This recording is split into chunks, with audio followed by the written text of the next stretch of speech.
എറണാകുളം ആലുവയിൽ സ്കൂട്ടറിൽ നിന്ന് മൊബൈൽ ഫോണും പണവും കവർന്ന പ്രതി പിടിയിൽ. ഉത്തർപ്രദേശ് സ്വദേശി ഇമ്രാൻ ഖാനെയാണ് ആലുവ പോലീസ് അറസ്റ്റ് ചെയ്തത്. ആലുവയിൽ പരീക്ഷയ്ക്കായി എത്തിയ തൃശൂർ സ്വദേശിയുടെ പണം കവർന്ന കേസിലും പ്രതിയാണ് ഇമ്രാൻ. ആര്യ വിനോദ് ചേർന്ന വിവരങ്ങൾ നൽകാനായി. ആര്യ, എങ്ങനെയാണ് പ്രതി പിടിയിലാകുന്നത്? ഇയാളുടെ ക്രിമിനൽ പശ്ചാത്തലം എന്താണ്?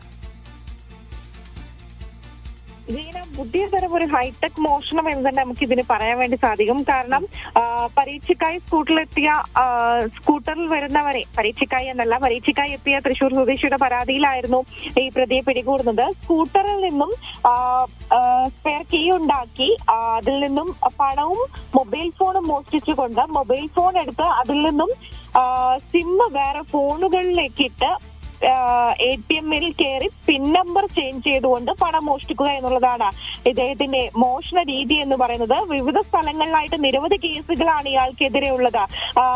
എറണാകുളത്ത് മാത്രമല്ല, കൊല്ലത്തും തൃശ്ശൂരും തമിഴ്നാടും UP-ലും ഉൾപ്പെടെ സമാന മോഷണങ്ങൾ ഇയാൾ നടത്തിയിട്ടുണ്ട്. ഇത് ഇയാൾക്കെതിരെ സ്ഥിരമായിട്ട് ഈ ഒരു കേസിൽ പ്രതിയാണ്. അപ്പൊ അങ്ങനെ നടത്തിയ ഒരു അന്വേഷണത്തിലാണ് ഇദ്ദേഹത്തെ ആലുവയിൽ നിന്നും പിടികൂടുകയുണ്ടായത്. കഴിഞ്ഞ 13-ാം തീയതിയായിരുന്നു ഇദ്ദേഹം തൃശ്ശൂരിൽ നിന്നെത്തിയ ആളുടെ കയ്യിൽ നിന്നും ഒരു പണവും മൊബൈൽ ഫോണും കവരുന്ന ഒരു സാഹചര്യം ഉണ്ടായത്. അപ്പൊ അങ്ങനെ നിരവധി നാളുകളായി നടത്തുന്ന ഒരു അന്വേഷണമാണ്. ഒരു സ്ഥലത്ത് നിൽക്കുന്ന ഒരു രീതിയും ഇയാൾക്കില്ല. 23-ന് ഭോപ്പാലിലായിരുന്നു ഇയാൾ ഉണ്ടായിരുന്നത്, 27-ന് കോയമ്പത്തൂരത്തി, അങ്ങനെ നിരവധി സ്ഥലങ്ങളിലായി